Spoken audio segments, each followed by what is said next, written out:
La parole est maintenant à Stéphane Demilly. Merci, Monsieur le Président. Madame la ministre de l'Écologie, les dernières informations scientifiques concernant le réchauffement climatique sont très inquiétantes.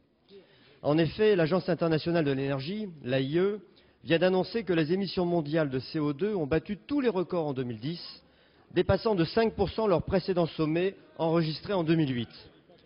Dans ce contexte, le groupe Nouveau Centre tient à saluer le sens des responsabilités de la France, qui, notamment sous l'impulsion de votre prédécesseur Jean-Louis Borloo, a fait du réchauffement climatique une priorité absolue.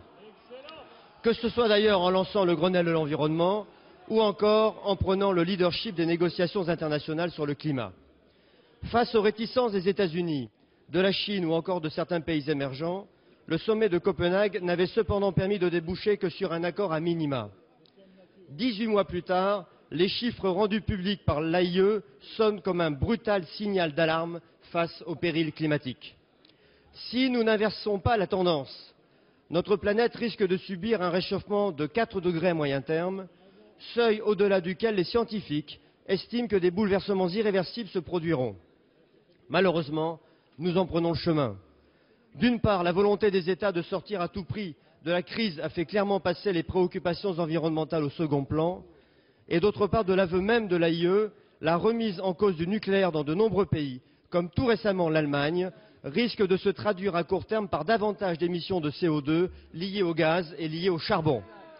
Dans ce contexte, Madame la Ministre, alors que les négociations internationales sur le changement climatique doivent reprendre, je pense, lundi prochain à Bonn, pouvez-vous nous indiquer les initiatives que la France compte prendre pour que la lutte contre le réchauffement climatique redevienne une priorité, mais une priorité partagée? Madame la ministre de l'Écologie et du Développement durable. Merci Monsieur le Président, Mesdames et Messieurs les députés, Monsieur le député Stéphane Demilly, vous l'avez dit, l'Agence internationale de l'énergie fait état pour l'année 2010 d'un pic de production de gaz à effet de serre. C'est une très mauvaise nouvelle.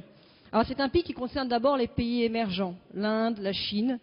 Pour la France, nous sommes à plus de 2% en 2010, ce qui, quand nous faisons la correction saisonnière liée au fait qu'il y a eu un hiver très très froid, veut dire qu'on est autour de 0%. En fait, la reprise économique se fait en France sans augmentation des émissions. Et l'information, cette nouvelle donnée par l'Agence internationale de l'énergie, rappelle toute l'importance des choix de politique énergétique pour faire face aux défis du changement climatique. La décision allemande de se retirer du nucléaire est une décision souveraine, mais elle aura des conséquences en matière d'émissions de gaz à effet de serre.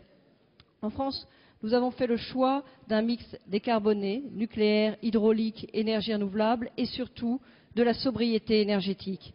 Avec aujourd'hui des premiers résultats du Grenelle de l'environnement, nous étions à 10% d'énergie renouvelable, nous sommes à 13% et nous allons accélérer avec le lancement sous l'autorité du Premier ministre des appels d'offres pour l'éolien offshore sur 5 sites dès cet été en France.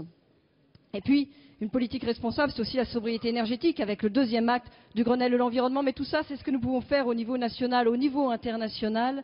Les perspectives sont inquiétantes et sans trahir les délibérations du Conseil des ministres, le président de la République rappelait ce matin qu'il avait été assez inquiet de la faible mobilisation, de la faible motivation de certains partenaires du G8. Alors que pouvons-nous faire?